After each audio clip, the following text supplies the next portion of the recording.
Good evening, everyone, and welcome to Poetry Month and the April poetry reading of Cafe Muse. Thank you, Michael Davis, for your wonderful, beautiful classical guitar performance.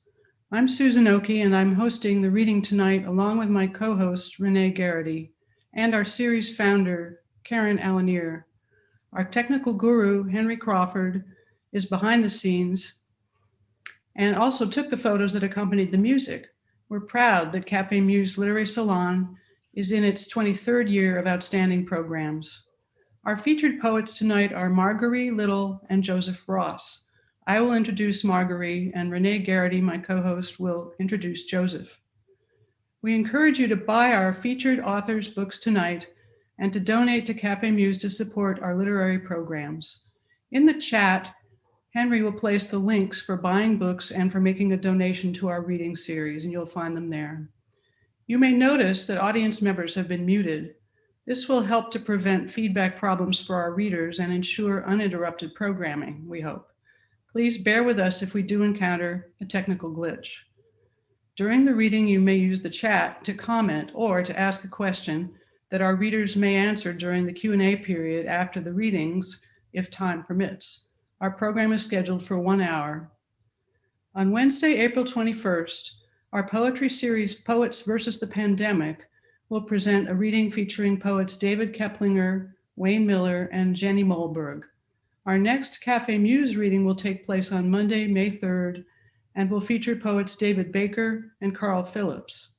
Once you have registered for a reading on our website, like the one tonight, you will also be notified via email of upcoming programs in both of these series. I now will introduce our first poet, Margaree Little. Margaree Little's debut collection, Rest, is stunning and unique. In 2010, while working with a Tucson organization whose volunteers carry water and supplies into the desert for immigrants trying to cross from Mexico, Little and other volunteers found the remains of an unknown man. The experience affected her profoundly. When I first met her in 2012 in our MFA program, she was in the process of writing poems about it, a project that occupied her for several years.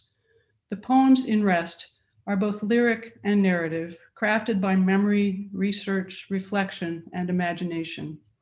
They explore the possible lives and identities of the unknown dead man, as well as the way our memory and our emotional responses to a seminal experience can shape and reshape themselves with time. Between the sections are pages of a chart presenting what little is known about the 253 people whose remains were recovered in the desert along the Arizona-Mexico border that year. Most were unidentified, their deaths caused by dehydration, heat, cold, drowning, blunt injuries, gunshot wounds, and the cause of many was undeterminable. Poet Mary Shebus writes, "She is a poet of conscience who sounds like no one else. The pulse of her lines quietly enthralls. This is formidable, vital, human work." Little was awarded the 2018 Balcones Poetry Prize and the 2019 Audre Lorde Award for Lesbian Poetry. Her poems, criticism, and creative nonfiction have appeared in American Poetry Review, the Kenyon Review Online, New England Review, the Missouri Review, and the Southern Review, among others. Her translations from the Russian of Marina Tsvetaeva and Osip Mandelstam have appeared in American Poetry Review, Asymptote, and In Translation, the Brooklyn Rail. She is the recipient of numerous awards, fellowships, and residencies, including those from the Rona Jaffe Foundation, Breadloaf Writers Conference, Kenyon Review, Ohio Arts Council, and the Arizona Commission on the Arts. She lives in Tucson and teaches at Pima Community College. Friends, I'm proud to welcome poet Margaree Little. Thank you so much, Susan. Can you hear me okay? Yes, okay, great. Thank you so much for that beautiful introduction and for inviting me to read. It's so meaningful to be here and to see so many friends and unexpected friends in the audience, including Marianne Baruch, who was one of my teachers while I was working on the book at Warren Wilson, and other friends from grad school and elsewhere. So thank you so much. Thank you to all of the co-hosts for organizing this and all of your work to put this together and prepare for it. Thank you all for being here for a virtual reading during such a strange time. And Joseph, I also look forward to hearing your work as well. And thank you, Susan, for that very kind introduction to my book. I am going to read 6 poems from the book, and then I'm going to end with a few translations from a translation work in progress.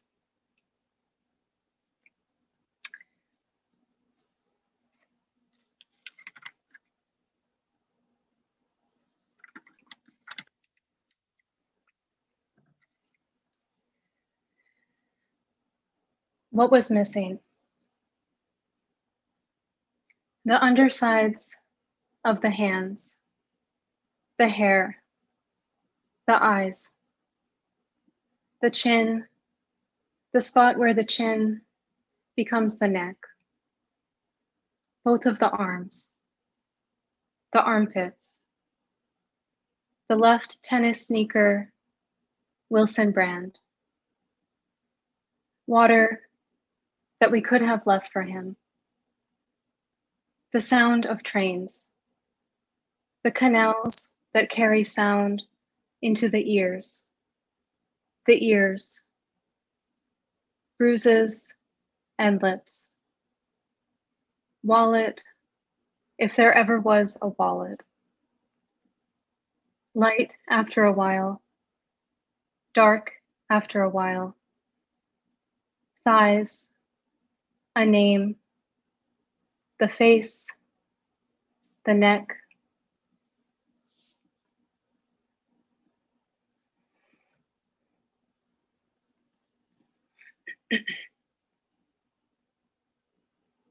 the subjunctive. If not the cane fields, if that's not where he worked, it could have been a city with white walls and gray birds in the plaza, children begging on the steps of the church. Or maybe he came from the mountains in the south, sound of crickets at night, smell each day of each day's fire. And he loved the sound of one woman's voice, or the underside of her wrists. And their son cried, and their son was hungry. And he undid the laces on his shoes before he lay down here. Or he walked in circles first, underneath the stars and moon, certain that this way, yes, this way was north. Or his hands swelled in the heat. Certainly his hands swelled. Or he folded his hands under his head, told himself he'd stop for just a few minutes, just to rest. And it was August. I know that it was August, because the sheriff said it had been 6 months at least, time to be buried by the shale and then unburied, soft wind giving him new names. Or he went back home, or he never left home. He didn't try to cross, never put his mouth to the gravel here, never thought that it was water.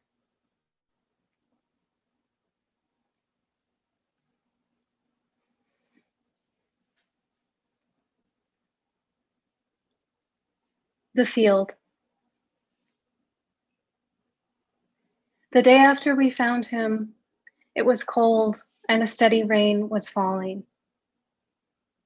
In the parking lot across the street from my house, I called her.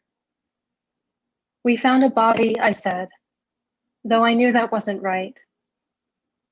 There must have been something of a man left in him, or the sheriff wouldn't have held each part of him at arm's length, lifting before he dropped it in the bag, the skull, the bones of the feet, the jeans, and with them, dry leaves from where he'd been lying, dust, pieces of shale. I got in the car, and the rain was falling harder. Her voice was quiet, and she put her glasses on, moved one hand to the switch for the wipers, then back to the wheel again. I was telling the story, and my voice was almost calm. Her face, looking straight ahead, smooth as though to soothe me. Over the ridge, they couldn't get the bag up. They threw it.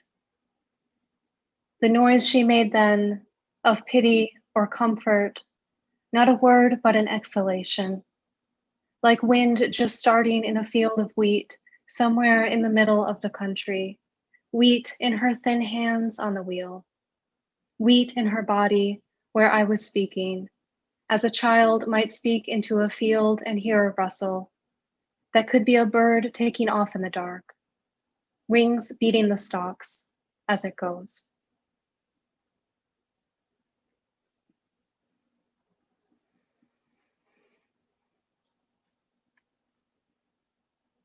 Harvest. But hadn't I planned for it to be exciting? Wasn't it part of what I thought I would find when I came? That it would have the rush, the drama of an episode of Law and Order, the body, the unfolding sequence of hints and clues, the resolution in which some landscape of a city opens out as it had in the beginning. Hadn't I told my friend that since people are dying, I might find someone who did? Hadn't I come here anyway? Hadn't I come here because? Didn't I hold my faith in finding him as I would hold a prayer card in my pocket, to be taken out, examined, written in a language I'd just begun to learn? Wasn't it to have been a ladder or a gate made out of white boards and then boards from which the paint has been washed away? Gate left unlatched so the wind could swing it open, to a stand of trees where yellowing pears, about to drop, would sway in a wind that tastes of salt off the coast. And beyond the pears, along a path into the woods, the smell of wild grapes, ripe and free for me to take.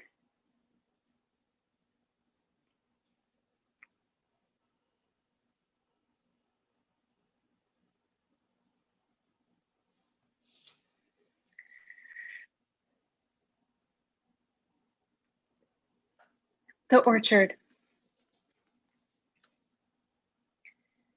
There is an abandoned orchard on the road that runs east from the city to El Paso. And you can see by the old quarry the furrows that are green with clover now in March, pecans falling from the trees to the ground, their dark husks open and not open. The black and red birds fill the quiet with their singing. We were quiet when we stood in the wash south of the orchard, and my friend said she was afraid the animals might come to the man we had found if we left to climb the ridge and call the police. We didn't say, he has already been here for months and months. You could tell he was a god by the way his feet were broken.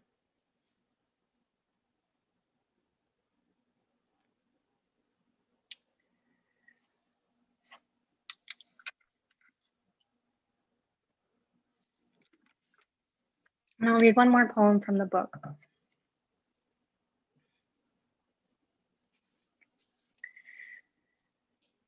February.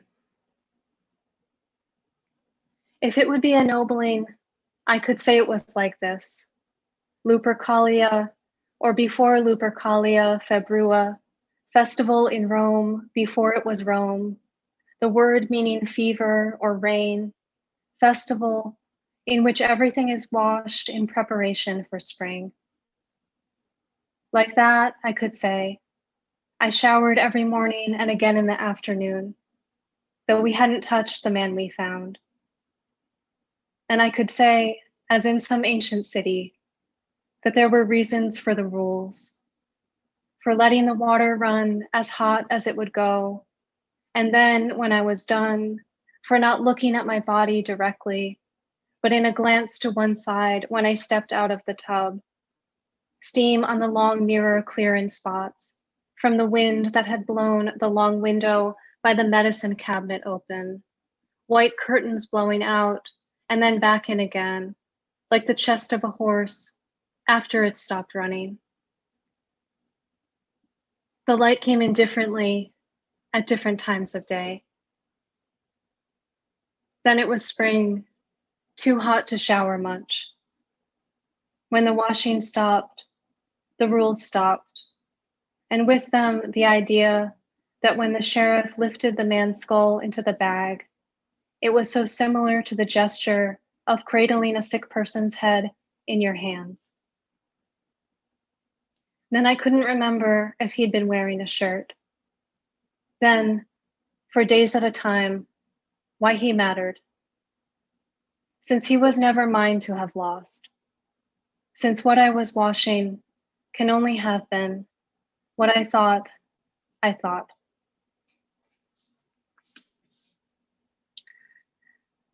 Thank you all for these comments over here. I couldn't read them while I was reading, but very kind.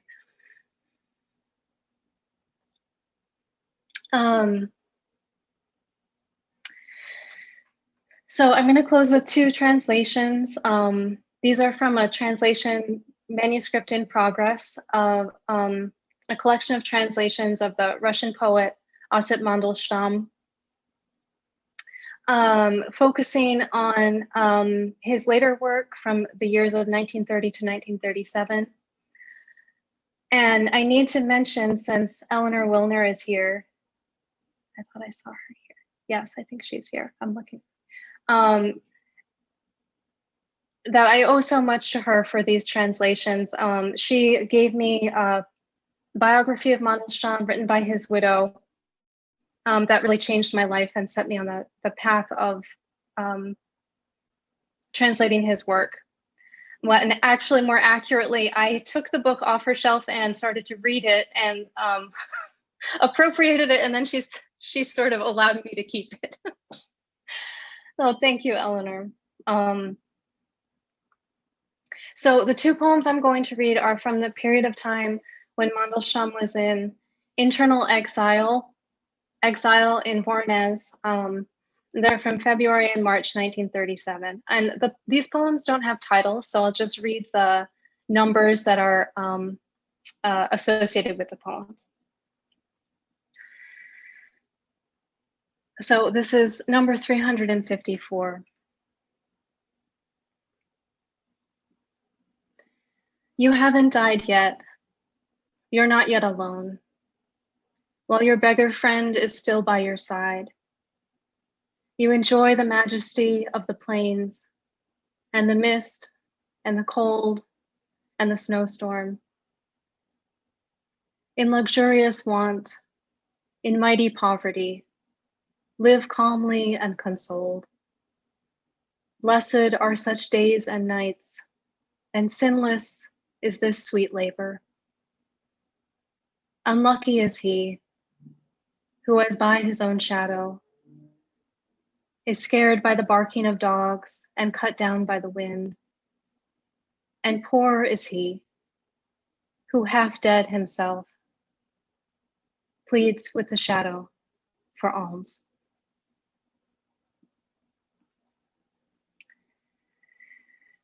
And last poem, this is a translation of Mandelstam's number 394.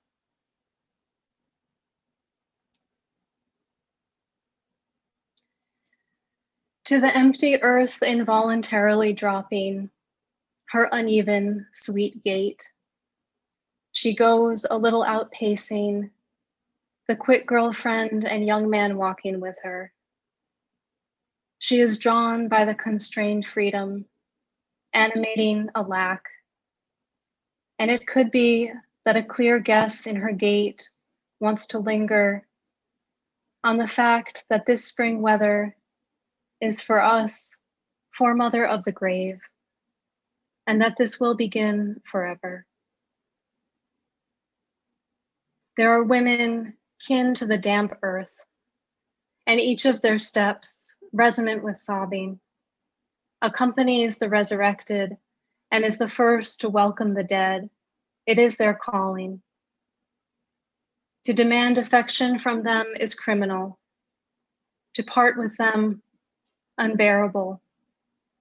Today an angel, tomorrow the worms of the grave, and the day after tomorrow only a contour. What was a gate will be unreachable. Flowers are immortal. The sky is whole. And all that will be is only a promise. Thank you so much.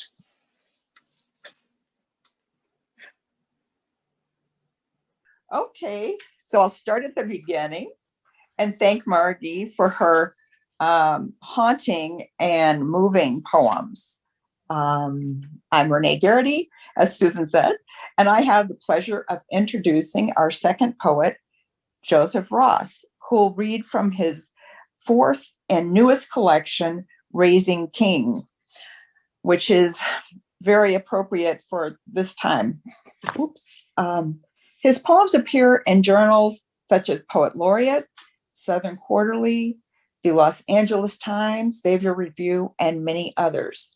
He's been nominated multiple times for the Pushcart Prize and won the 2012 Pratt Library Little Patuxent Review Poetry Prize. He also served as the 23rd Poet in Residence for Howard County Poetry and Literature Society. Let me say this. The students at Gonzaga College High School in Washington, D.C., where he teaches reading and creative writing, are very lucky to have him. And I wish I'd had a teacher like him. Raising King is a multi-layered book written in the voice of King, the victims of the era, the important figures involved in the civil rights movement in the 60s, as well as Joseph Ross's voice. There have been many biographies of Martin Luther King, but this one digs deep into the man himself, his spirituality, his compassion, and the power of his leadership. The book is divided into 3 sections. Each section is titled by one of Martin Luther King's 3 books: Stride Toward Freedom, Why We Can't Wait, and Where Do We Go From Here? Each poem begins with an epigraph from the titled book, and each poem speaks to the essence of the epigraph. They show his unwavering commitment to peaceful protest against war, poverty, and of course, racism. They also look at civil rights movement from his personal life, how it was in his home when it was bombed, where his children were, and his wife, etc. Raising King brings the memory of the 1960s to 2021. It makes us ask, what happened? Where did the seeming progress go? And how do we move forward? His poems are still photos of images from the 60s. They might have been on the front page of the newspaper. They're also full of movement like the black and white movie that project the cruelty and violence of high-pressured water that as it hits a young man's skin. Aside from its content, the book is a writing at its best, a technical feat. The poems are all written in couplets with words and lines that are used sparingly, yet convey the message as it relates to the epigraph. For example, in his poem, It Takes Time, is only 5 couplets with no more than 5 words in each couplet, and it's powerful. That you will look him in the hand and love his fist to death. Please welcome Joseph Ross. Okay. Well, thank you, Karen. Thanks, Renee. Thanks, Cafe Muse, Michael and Henry. It's a lovely way to begin a reading with those images and the music. Thank you. Margaree, it's wonderful to hear your poems, and the elegiac quality there is something that I feel like I try to use almost all the time. And in fact, I think in some ways this book is kind of an elegy. The entire book is an elegy to Dr. King. I deeply believe that elegies have this capacity to resurrect. So I don't know if that was part of Cafe Muse collective thinking when they put us together for this reading, but I think you'll hear some similarities. 23 years of running a reading series is something that all of us should be really grateful for. So to Karen and everybody who works with Cafe Muse and has over the years, many thanks. We need these settings, and I'm really grateful. So I'm going to jump right in. Martin Luther King Jr. Prologue. 1. In the beginning was a boat, swollen with humans history would call slaves. The men who loved these boats thought they knew Jesus. They prayed Jesus. They ate Jesus. Their boat cut the waters like a whip, leaving a weeping scent in its churning wake. The moon lit the water around the boat, but the moon did not light the boat. The boat worked through the waters in the dark. Now the boat is dust. The whip survives. 2. A man came who was not a slave. He was not the moon, its light, or the water. Like the boats before him, he too cut the water, but he was not the whip. He had bones the whip could not reach, but he was not the bones. He had light to cut the darkness, but he was not the light. He met the darkness when the whip became a bullet. The man stood and the bullet came. His bones are dust. The man survives. And these first few poems are from Montgomery. Tired. Dr. King wrote about tired feet for tired souls during the bus protest. These feet slip between sheets to a morning floor. Before coffee and language, they know the air. They welcome sock and shoe. Laces hold them ready for the work of the day, of being beneath. They create the straight way of sidewalk, the step of curb, the caution of crosswalk, the patience of standing still. When heel and arch and toe pressed leather to concrete, they scuff the smile of protest, the unmistakable joy of defiance. Dr. King called the first day of the bus protest the day of days. Didn't know, of course, what was going to happen, but they had been organizing and working toward this day, the day of days, December 5th. You plan and call and organize and prepare for every eventuality, but you never know what will come. My wife and I woke earlier than usual, and I was afraid. I was still saying, if we could get 60%, I would be satisfied. In my mind, buses rolled by with Black people atop the bus and hanging from windows, dragging their feet. White men and women filled the bus, laughing, doubled over laughing. What was I thinking would happen? I was in the kitchen, whispering over a cup of coffee when I heard Coretta cry, "Martin, Martin, come quickly." I stopped praying and ran into the living room, breathing like an army. A slowly moving bus rolled down our street like a hearse, the casket still years away. Coretta sang into my faithlessness, "Darling, it's empty." I could hardly believe it. Sometimes believing and knowing have to happen at the same time.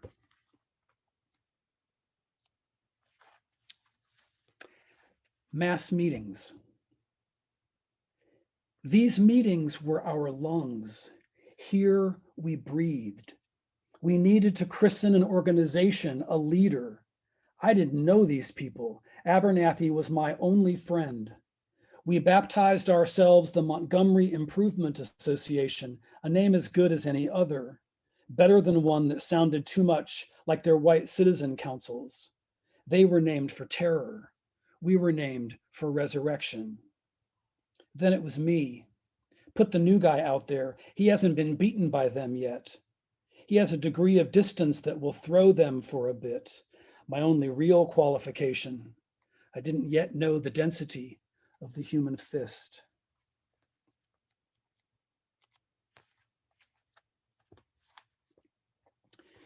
Dr. King wrote in Stride Toward Freedom, the nonviolent resistor not only refuses to shoot his opponent, but he also refuses to hate him. This poem is called Inheritance.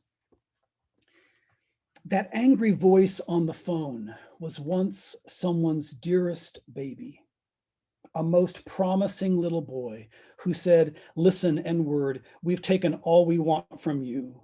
Before next week, you'll be sorry you ever came to Montgomery. This beautiful little boy, smiling, giggling, today sings out a hatred he has learned, a song his country handed him. His hatred and fear are not really his, he inherited them. He took them into himself without knowing how gruesome they would taste, how they would sicken him too. I cannot hate him for inheriting this. I will not destroy him just because someone taught him to destroy me.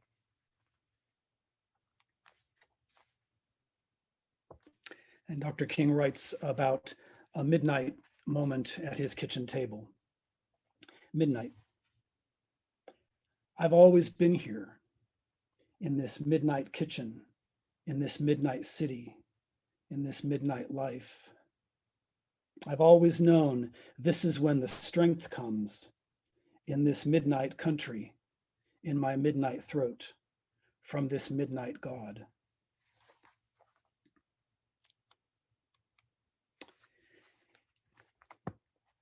Each of the three sections of this book ends in a poem in the voice of Coretta Scott King, and this is Coretta Scott King Montgomery.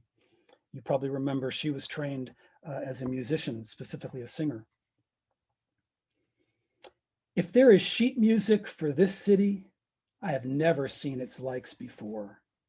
The melody keeps changing. Just as I start to sing one line, I see the notes at the end of the line dodging and ducking in every direction. Quarter notes dart from their place on the staff and try to stand up taller, to puff out their chests like whole notes, keeping their voice alive longer. I can sing almost anything, but this shape-shifting opera of shoes makes it hard to breathe. It keeps moving from solo to choral piece.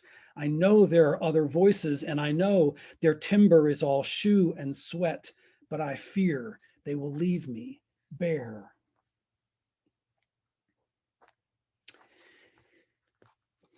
In Why We Can't Wait, Dr. King writes about the violence that was 1963, and he begins that book describing a boy sitting on his stoop in Harlem and a girl in a field outside of Birmingham, Alabama. So this poem is titled 1963. 1. A boy sits on his stoop. The house leans hopeless as he is. The rats love him and his family, they know him. He has nowhere to go, he has nowhere to be. He dreams of nowhere. When he wakes after dreams of nowhere, he goes nowhere. His school forgets him, he forgets him. His parents work hard, but their exhaustion forgets him too. Is he a dream? Has his country deferred him? Can nowhere explode? 2. A girl sits on her stoop, the wood of her home, older than her grandmother, but not as sturdy. The field where her parents work is thirsty as she is, but not as angry. She sits and remembers school, but learns now in a field because debts are loud. They shout more fury than books. 3. This is the year.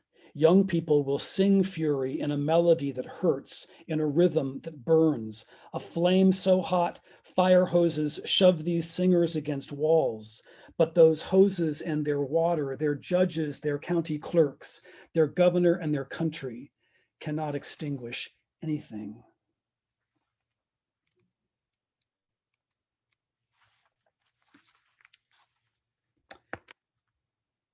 The night before Dr. King, when he decided to be arrested in Birmingham, was Good Friday. And so he knew that he and Reverend Abernathy would not be in their churches on Easter.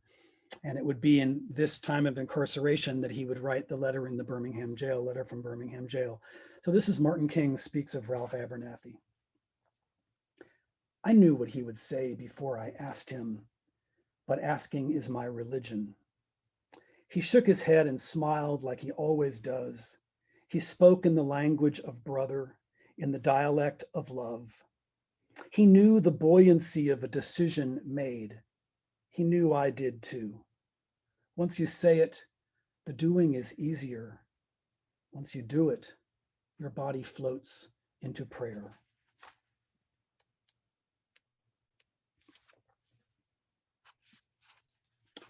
In dresses and bows. In dresses and bows, in jeans and t-shirts, in crisp church shirts and skinny black ties, with songs and laughter, with swagger and sweat, for honor and for fun, for a future they wanted, for a present they refused.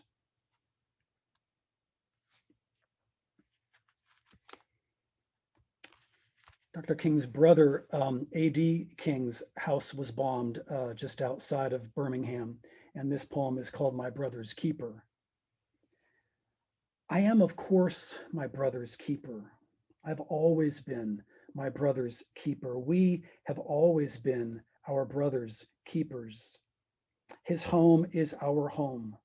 The bomb on his porch is the bomb on our porch. The men who leave the bomb in the darkness, they are ours too.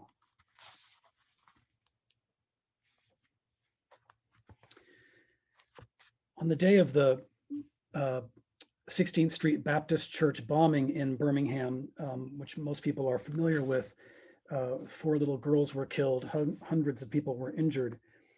Two Black boys were killed the same day in Birmingham. One, Johnny Robinson, was shot in the back by police. The other boy named Virgil Ware was killed by a couple of white boys on a bicycle. Virgil Ware was riding a bike with his brother. This is Our Lady of Sorrows Comes to Birmingham too, and it is for Virgil Ware. A boy on his bike should be out of bounds, dreaming of his paper route, admiring his big brother, smiling till his cheek turns. His mother waited for him, doted on him, treated him like the little one he was. This moment, a wound riding by on a motorbike would break her too. She would stand beside this cross and stare at what their fear does. She would breathe without wanting to. She would open her arms to receive the altar of his limp body. She would raise him to the God who did not protect him. She would hiss through her bruised teeth, "This is my body, given up for you."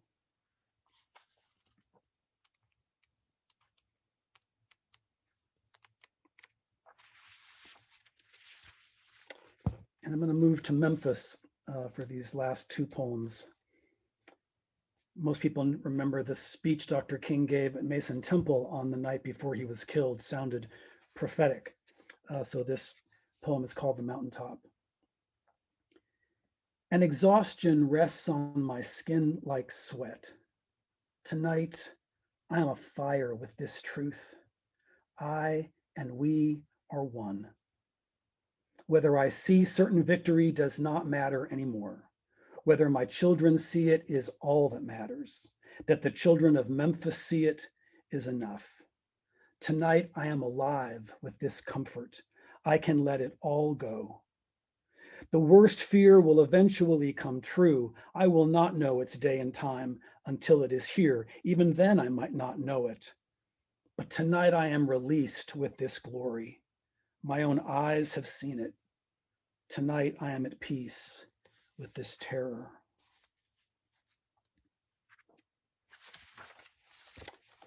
And let me finish with Martin Luther King Jr. epilogue. 1. When his body is carried through the streets in a wooden wagon older than his father, when his children look on his lifeless skin with curious grief, when his widow's face waits in stillness, knowing every day from now on can be a bullet.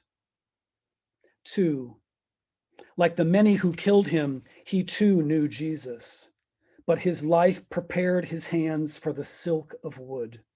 He readied his palms for the kiss of nails. He knew more than knowing can say. He bled more than blood.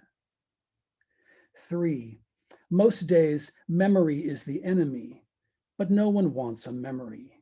We want the touch, the real man. One day, memory is all that remains. We will all burn down to its truth. 4, he knew memory wedded to time makes possible. He knew memory loved into the future can crush a bullet into sand. He knew this was not hope or magic. He knew memory burned into tomorrow is not a certainty. Every moment waits to be used, and using time carefully is our why. Using time with love is our revolution. This is how we raise him. This is how we rise. Thank you.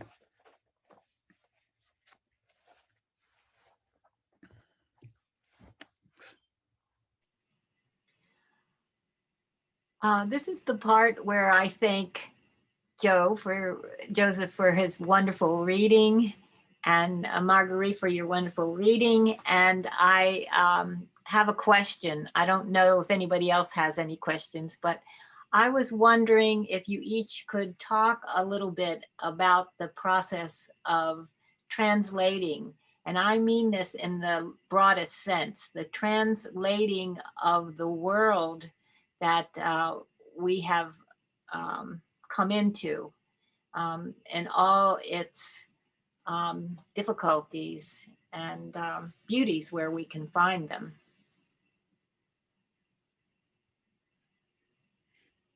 Margaree, you want a first shot?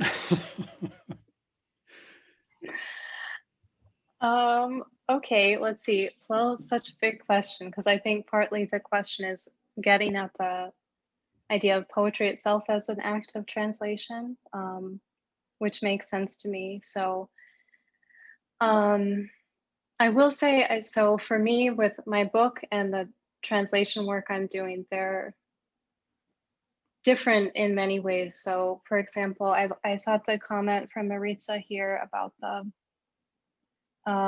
the casualties of the war on people of color, that the readings also intersect in that way. So for me, in writing the book, I was always aware of my positionality as a white person and a citizen, and in this position of privilege and power.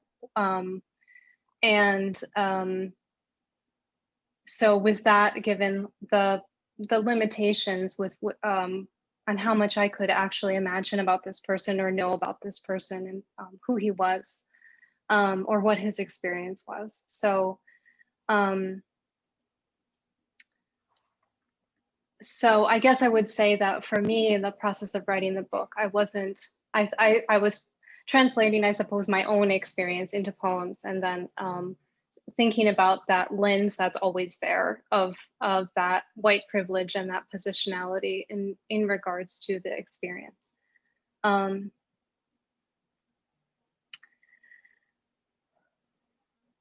The Russian translation, I'm not sure exactly what to say about it. I mean, to me, it's such a gift to read another poet's work and have it sort of become available through translation, where it's I don't know how to say this exactly. I feel as though the translations have kind of been given to me in the way that they emerge, and the work with the poems. So in that sense, my intent is just always to stay as true as possible to the poem itself.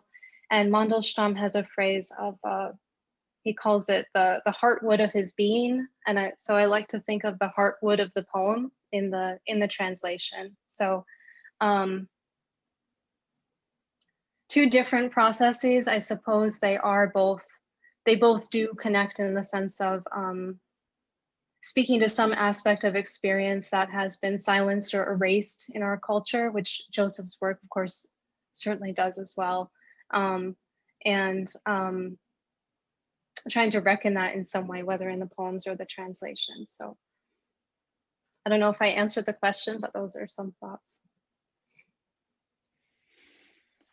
Well, and I think there is something in translating Dr. King's life and words maybe into 2021 in the same way that a translator poet translates a Russian poet, or in the same way that Margaree has translated her experience of discovering this man in the desert, and that whole experience that, you know, the rest of us, or many of us, sort of watch from a distance on the news, looking at the suffering in our world, and how do we translate that into poems, I think is to, in some ways, go back to what I sort of said earlier about writing elegies. The elegy is a kind of a protest.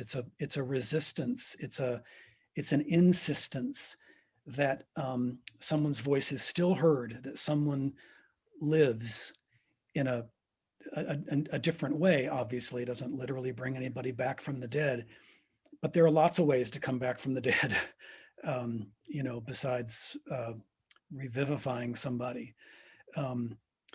And I think it's crucial on the part of poets and writers in these days. You can see lots of the comments in the chat about all of the events that are going on just this week, you know, last week and this week. And of course, you know, people still die in the desert. We have to keep resisting and insisting on the humanity of these people. We have to find places for them in our art, I think, at least. And, you know, I'm one of these people who deeply believes that if more people knew the life and work of Dr. King, and not just sort of the whitewashed version, that the world would be more just. We might have fewer people dying in the desert if more people knew his life and work. Maybe that's a big hope, but that's it's part of what I hope in trying to, you know, broadly translate his life into our time. Thank you both for those interesting observations about the question and how to answer it. I see from Maritza Rivera, we have a question about whether you have experienced any backlash on your, you know, your subject matter, because I think a lot of people are now, you know, really worried about these kinds of things. And, you know, should white people be able to talk about people of color in any form? And why should it be off limits? You know, that kind of thing. Well, and Marjorie, if you don't mind, kind of jump in here. Marjorie mentioned, you know, going over some of those obstacles in her book as well, and certainly it is today. It's complicated territory for someone who looks like me. In the words of Ta-Nehisi Coates, I like his description: someone who's been told he's white, to write in the voice of Dr. King. Maybe even more dangerously, to write in the voice of his wife. You've got to be careful. You've got to be cautious. I think, pull on Marjorie's words again, I think she said, you've got to be true to she was referring to the Russian poet. You got to be true to the poem. I think you've got to, you know, if someone's who does what I am doing has got to be true to Dr. King's voice. The question has arisen, not in every single reading I've done, but in many.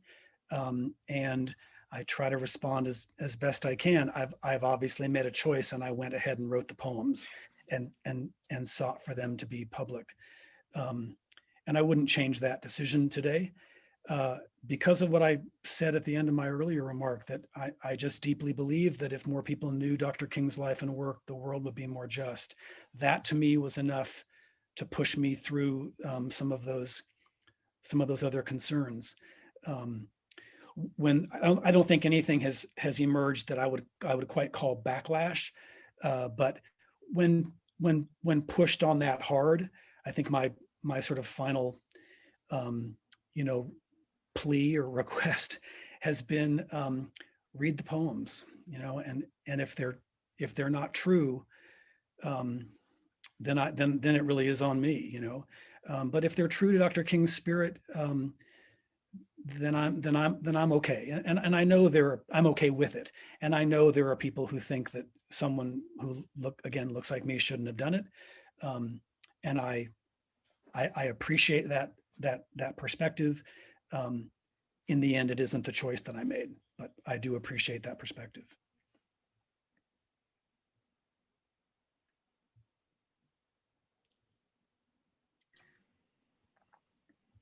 Well, I would say, I mean, I have a different perspective about it. I mean, I think for me,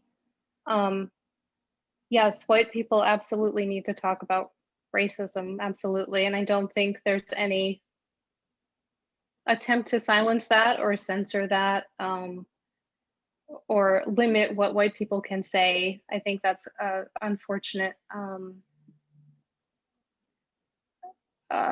Sort of narrative that has emerged when there's just criticism of how white people do talk about race. So yeah, of course white people need to talk about race and racism. So I mean, I think for me in my book, to me there's a difference between taking on the voices of people of color in the sense of persona, which I do view as a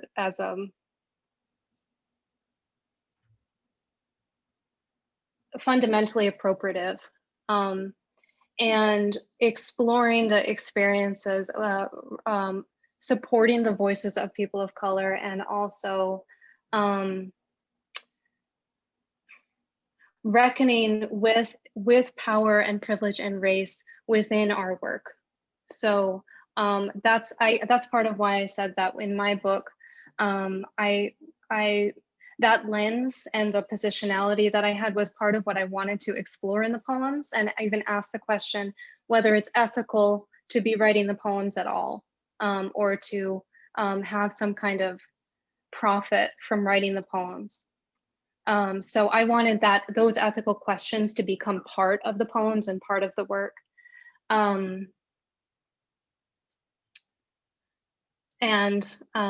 Yeah, so I mean, I think it's a different, maybe a different perspective of how I felt with what the ethical way to approach the work that I was doing. But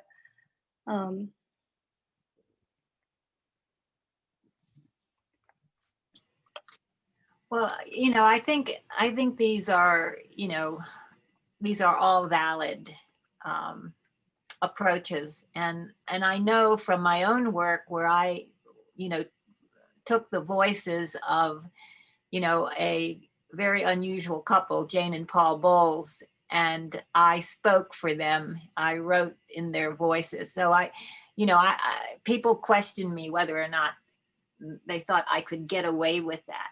So I think that you have more than gotten away with what you're doing. I think you have risen to the occasion, and we hear these voices and we feel the pain and we feel what you felt when you were writing these poems. So I think, you have succeeded, beautifully.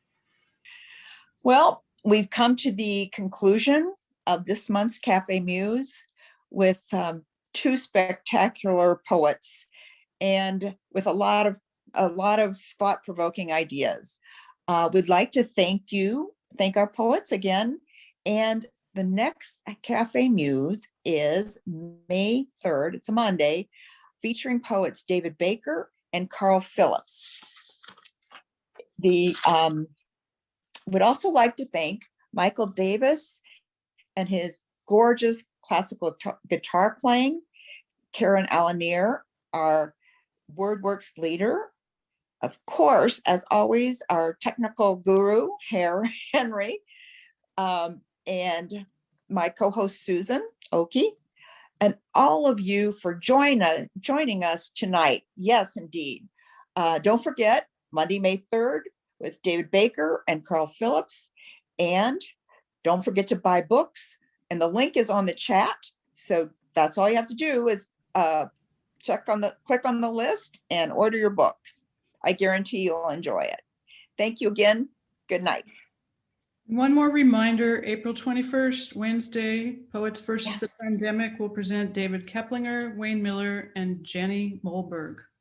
Thank you. Yes, yes, yes. Tonight. Good night, y'all.